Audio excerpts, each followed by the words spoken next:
رب العالمين الله أكبر والصلاة والسلام على سيد المرسلين وعلى آله وأصحابه أجمعين বাংলাদেশ জামাত ইসলামী মধুপুর উপজেলা শাখার যুব বিভাগ কর্তৃক আয়োজিত বিশ্ব মাদক বিরোধী দিবসের আজকের এই র্যালির পর্ব র্যালি উত্তর আমরা এই সমাবেশে হাজির হয়েছি।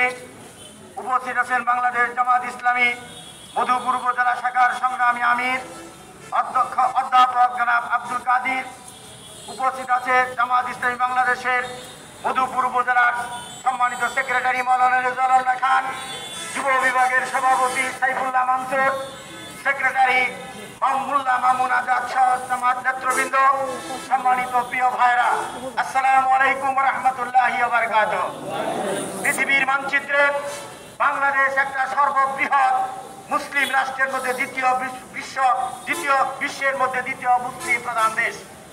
এই দেশের বিরুদ্ধে নানা রকম ষড়যন্ত্র হচ্ছে এই বাংলাদেশের বিরুদ্ধে, যাতে বাংলাদেশের মানুষ ইসলাম নিয়ে এবং মুসলমানিত্ব নিয়ে টিকে থাকতে না পারে।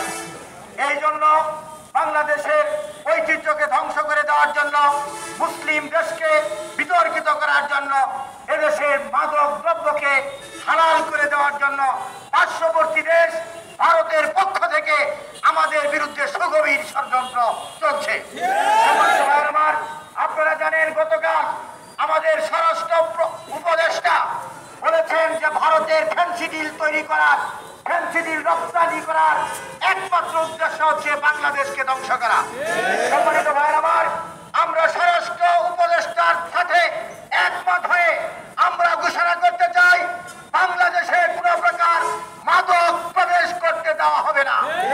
বাংলাদেশের মানুষ মাথা উঁচু করে দাঁড়িয়ে থাকতে চায় সারা পৃথিবীতে, মুসলমান হিসাবে নিজেদের পরিচয় দিতে চায়। সুতরাং এই দেশে যুব সমাজের ধ্বংসের সবচাইতে বড় রাজনীতি মাদককে না বলতে হবে। যেখানে মাদক আছে সেখানে আমাদের আক্রমণ হতে হবে।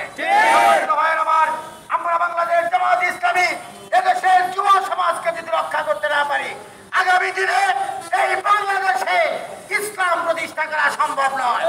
আমাদের দেশের শত্রুরা, ইসলাম বিরোধীরা বাংলাদেশে যাতে ইসলামী আন্দোলন প্রতিষ্ঠা না হয়, এই কারণে তারা বেছে বেছে যুব সমাজকে, ছাত্র সমাজকে ধ্বংস করে দেওয়ার জন্য এই মাদককে ব্যবহার করেছে।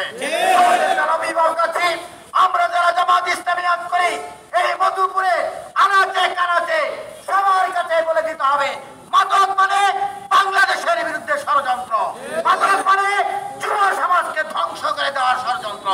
এই ষড়যন্ত্র থেকে আমাদের বাঁচতে হবে, কুরআন এবং হাদিসের মধ্যে আসতে হবে, জামাতের ছায়াতলে আসতে হবে। এই আহ্বান সকলকে করতে পারবেন তো ইনশাআল্লাহ? আপনাদের সবাইকে তৌফিক দান করুন। মাদক বিরোধী, মাদক অবস্থান থেকে যুব সমাজ এবং ছাত্র সমাজকে রক্ষা করার আহ্বান জানিয়ে আমার বক্তব্য এখানে শেষ করছি। আসসালামু আলাইকুম ওয়া রাহমাতুল্লাহি ওয়া বারাকাতুহু।